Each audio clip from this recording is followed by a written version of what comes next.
નમસ્કાર, આપ જોઈ રહ્યા છો ન્યૂઝ ફોર ઇન્ડિયા। હું છું આપની સાથે કુમાર। નજર કરીએ સમાચારો પર। બિલીમોરામાં શ્રી કાર્તિકેય સ્વામીની જન્મજયંતિ વિવિધતામાં એકતા એક પરિવારની નવી અનોખી શૈલીમાં ઉજવવામાં આવી હતી।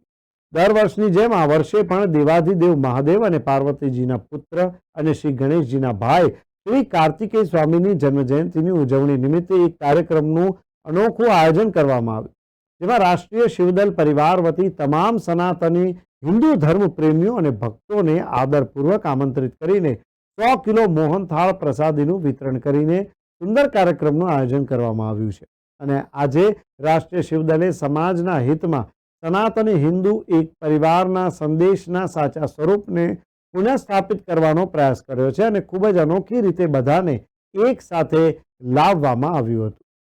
આપણે બધા જાણીએ છીએ કે જેમ કે દેવાધિદેવ મહાદેવજીના પરિવારમાં વિવિધતાનો સંગમ છે, છતાં તે ઉપરાંત દિશા, ભાષા, પહેરવેશ અને તમામ આજે પણ એક પરિવારનો સંદેશ આપે છે। તેમજ આજે ફરી એકવાર સનાતની હિન્દુ એકતાના પ્રતીક સમાન એક પરિવારનું ઉદાહરણ રજૂ કરવામાં આવ્યું છે, જેમાં શિવદલના રાષ્ટ્રીય અધ્યક્ષ, જેમને સંતો મહંત પ્રેમપૂર્વક હનુમાનના નામથી પણ સંબોધીએ તેવા શ્રીમાન સંજય કુમાર બોથરાજી અને સંગઠિત સનાતની એકતાના શક્તિ સ્વરૂપ તથા સંચાલન કરતા શિવદલ રાષ્ટ્રીય મહામંત્રી શ્રી પ્રશાંત મોતીરામજી ગોમાસેજી સક્રિય સહભાગી રહે છે।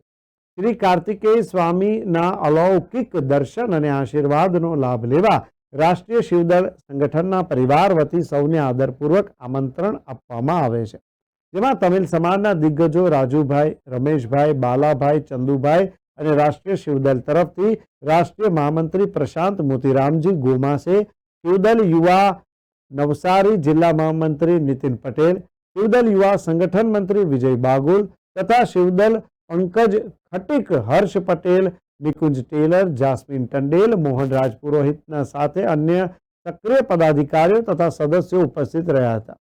આ સાથે અન્ય સમસ્ત સનાતની હિન્દુ સમાજના આગેવાનોએ ઉપસ્થિત જોવા મળી હતી અને આ બધાએ દર્શન સાથે આશીર્વાદ રૂપ પ્રસાદનો પણ લાભ લીધો તેવી માહિતી આયોજક કરતા શિવદલ યુવા નવસારી જિલ્લા